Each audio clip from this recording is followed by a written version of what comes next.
Hello everybody and welcome back to Gardens and Crystals with me, Wesley Peterson, and today I have a raiding the rack video for you, and I have come home with two very different types of plants today that I want to share with you here. So the first ones are hanging up behind me here. They are two pots of beautiful Epipremnum aureum NJoy. So let me just get one of those to bring it in closer so you can see what I'm talking about. So there we go. This is the beautiful Epipremnum aureum NJoy, and it has lovely variegations in the leaves, lovely white tones and green tones. And this plant, because it has so much white in it, needs a lot of indirect light to keep it happy and healthy, and it does like to stay moist. So make sure you keep this plant somewhere where there's bright indirect light by a window or not too far away from a window, and then you'll keep this plant happy.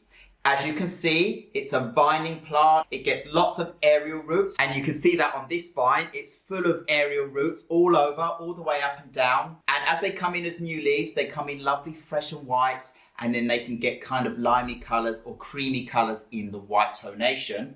But these are absolutely beautiful plants. So when I was out there, I decided to go and get me two hanging baskets of this beautiful plant because I want to put them into one hanging basket to make me one big bushy plant straight away.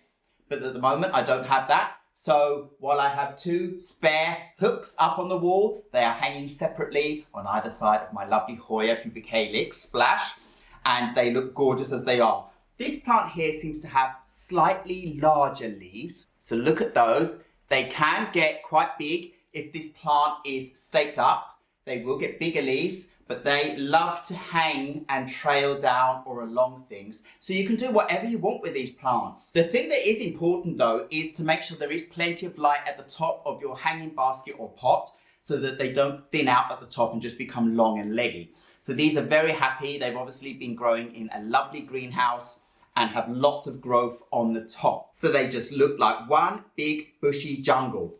I really do like the look of these plants, and that's why I went out and got them, because they were only 59 Swedish krona a pot for this size. I mean, that's a lot of plant for 59 kronas a pot. So I think I got myself a bargain again. So anyway, let me hang these back up because I have another plant I want to show you now. So the next beautiful plant I have to show you is this wonderful Ficus elastica Burgundy. And I do love the dark tonation of the leaves of this plant. And where the new leaves come out, they have a reddish pinkish sheen to the sheath before the new leaves come out. And I can see in this pot, I have 3 stems, and each stem is growing out a new leaf. So this is a very happy little plant, and I am going to look forward to this growing more and more up, and at some point maybe being able to go in and take cuttings from this plant and put more into a bigger pot. But it's really, really gorgeous.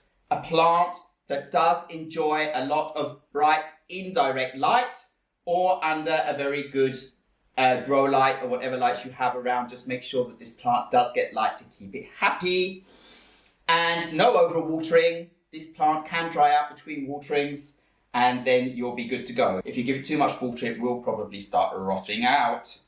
So let's have a look at this closer up. So first you can see it underneath, and underneath it's slightly lighter than the coloration on top. And then when we look above, look at this lovely dark burgundy color going on in this plant. And then the new leaves coming out in that pink reddish sheath. So I think this is an absolutely beautiful addition to my indoor terrace garden here. I really do like these. And well, a while back, I did do a video about a Ficus elastica that I have, the green variety, where I had picked up some twigs that were just tossed to the side of the road when I was in southern Spain, and I decided I was going to try and root those in water, and I had the success rate of 1 out of 5. And that one plant that I have, I've made a video of repotting it. It has grown so much. It's grown more than double as tall, and I'm just waiting for it to get to the right height so that I can go in and prune the top off and propagate that, but also to encourage more branching. So if you have these plants and they're just one stem cutting like these are, and you just let them continue growing, they're just going to grow up as one long stick, thin stick. If you want branching, you will eventually have to go in and prune the top off to encourage it to branch out. So just keep that in mind. But these are a lovely little bushing plant as they are at the moment. I want to keep them like that, so we'll see how far it goes, how tall I want to let it get before I go in and prune it off. And this is another one of those plants that I thought that I got on an absolutely wonderful bargain price of 129 Swedish krona for this whole pot. I think that was absolutely fine, and I'm very happy with what I got. So this was just a quick video to show you a few of the plants that I bought while I've been out raiding the rack once again. And I just want to encourage you to get out there and buy yourself some lovely new plants and enjoy building your jungle at home. So anyway, thank you once again for watching Gardens and Crystals with me, Wesley Peterson. Please remember to like, subscribe and hit the bell so you know when my next video will be uploaded. And I will see you again very, very soon. Goodbye.